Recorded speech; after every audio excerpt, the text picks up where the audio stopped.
Assalamualaikum warahmatullahi wabarakatuh. Alhamdulillahirabbil alamin wassalawatu ala nabi. Marilah kita panjatkan puja dan puji syukur kita kehadirat Allah yang telah memberikan kita nikmat iman, nikmat Islam, dan nikmat sehat, sehingga kita dapat menonton, kita dapat melakukan pembelajaran ini dengan lancar.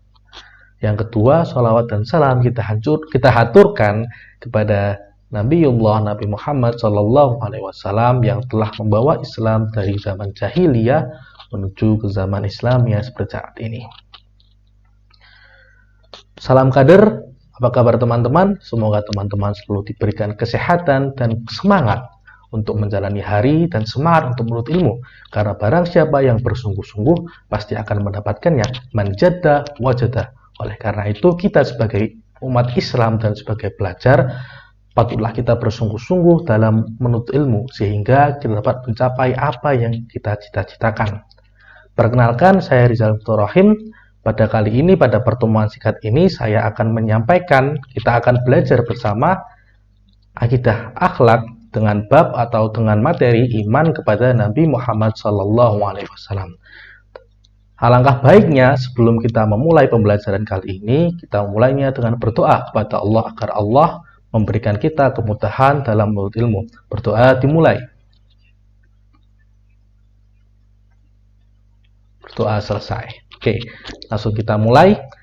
Pada kali ini tujuan pembelajaran adalah yang pertama, peserta didik mampu menyebutkan pengertian umum iman kepada Nabi dan Rasul. Dan yang kedua, peserta didik mampu mengidentifikasi perbedaan serta persamaan Nabi dan Rasul. Lalu yang ketiga, peserta didik mengetahui sejarah singkat perjalanan kenabian Nabi Muhammad SAW.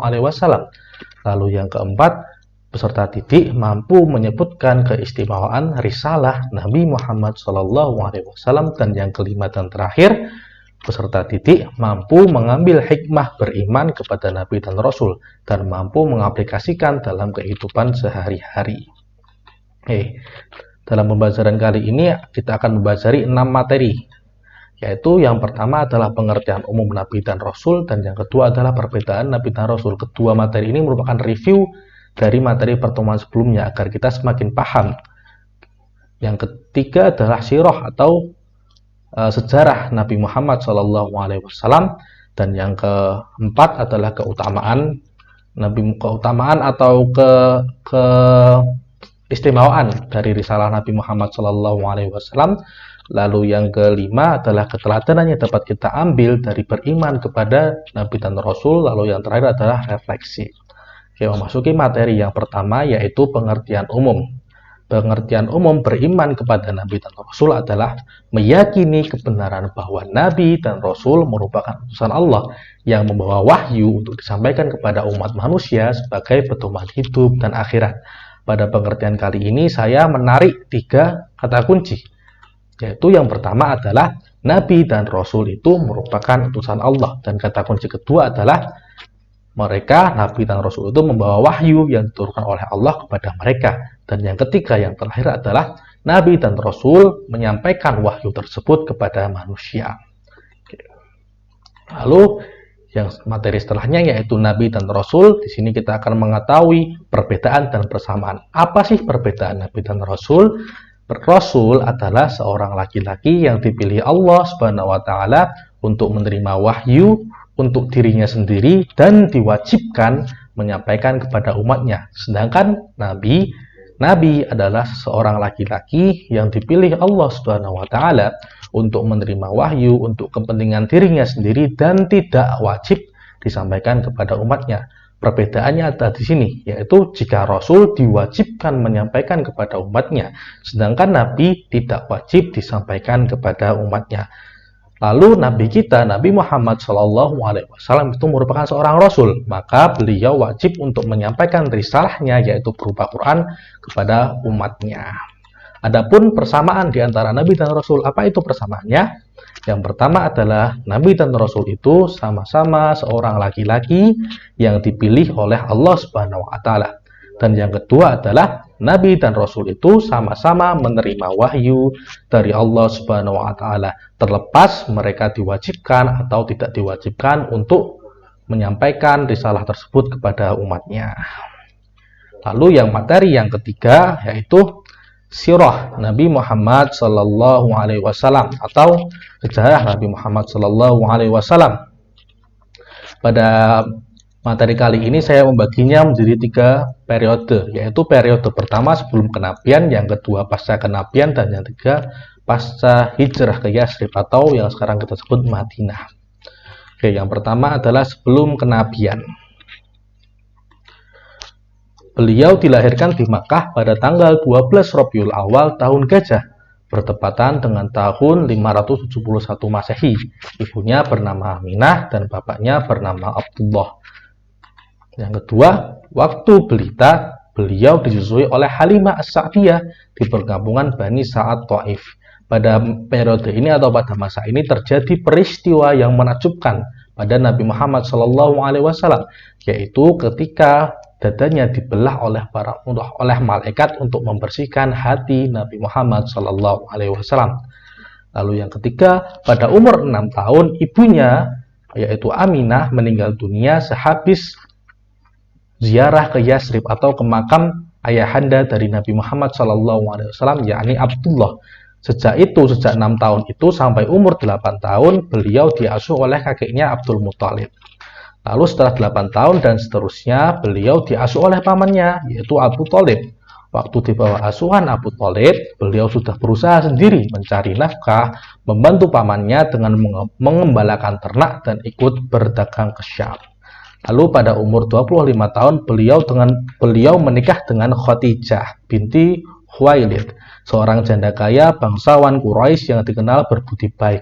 Dengan Khadijah, beliau mendapatkan 2 orang anak laki-laki dan 4 orang anak perempuan. Tetapi semua anak laki-laki beliau meninggal waktu kecil. Selanjutnya yaitu pada periode pasca kenabian.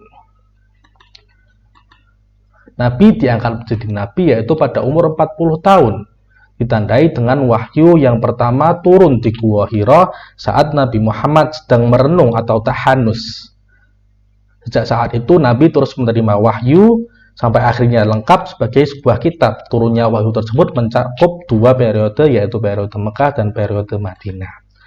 Lalu setelah beliau menjadi nabi, beliau memulai menyampaikan dakwahnya kepada keluarganya, kemudian keluarga terdekat, sahabat-sahabat, dan seterusnya kepada orang banyak. Tapi pada awal masanya, pada awal kenabiannya, beliau berdakwah secara rahasia kurang lebih 2 tahun karena merasa kondisi Makkah itu tidak kondusif untuk melaksanakan dakwah secara terang-terangan.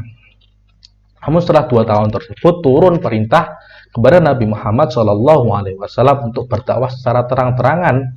Setelah berdakwah terang-terangan tersebut, beliau banyak mendapat hambatan, tantangan, dan cobaan-cobaan, terutama dari kaum musyrikin Quraisy, bahkan dari anggota keluarga Nabi Muhammad itu sendiri SAW.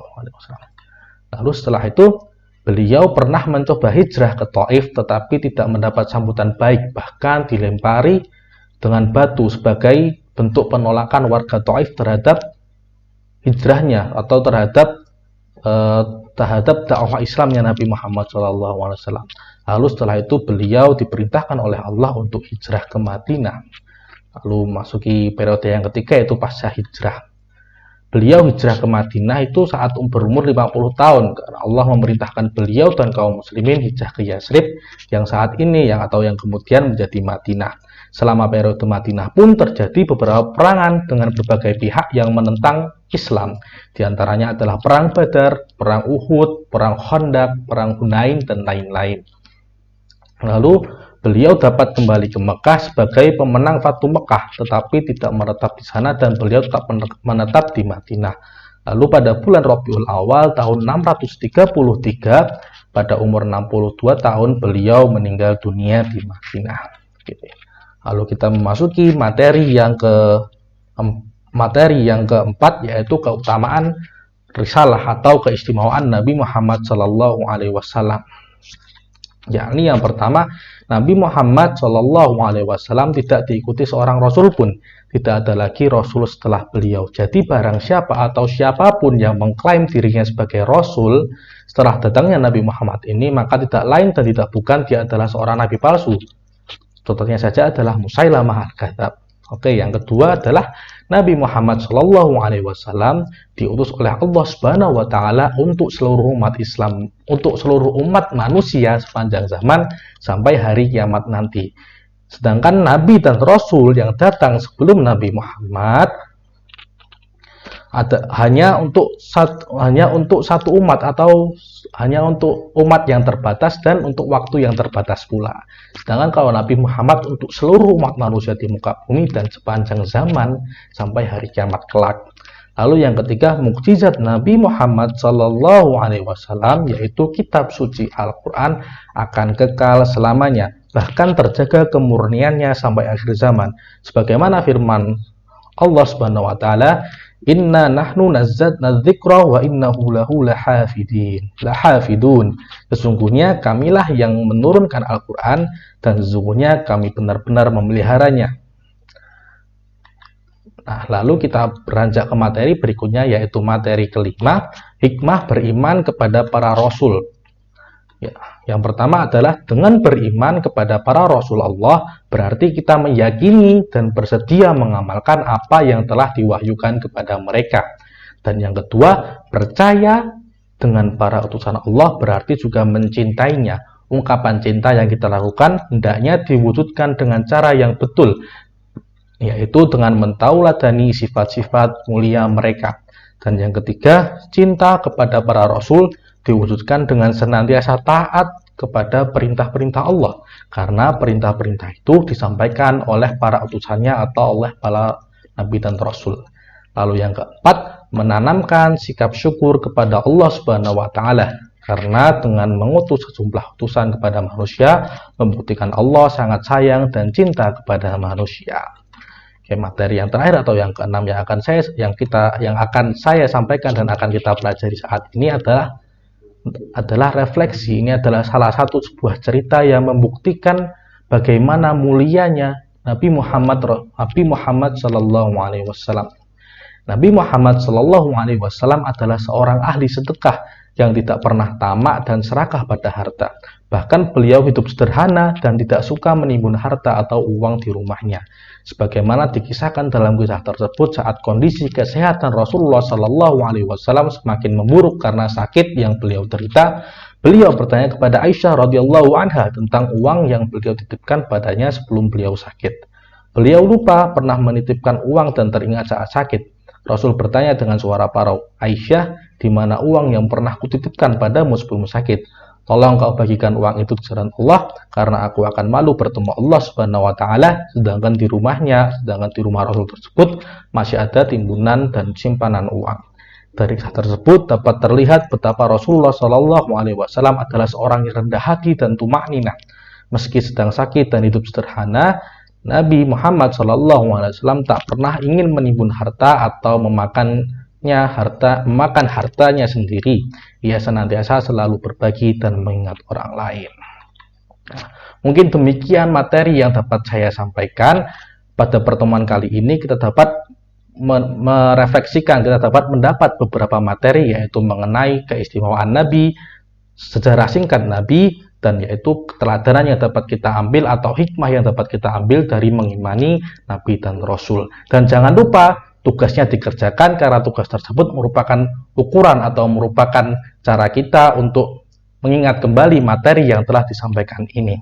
Kurang lebihnya mohon maaf.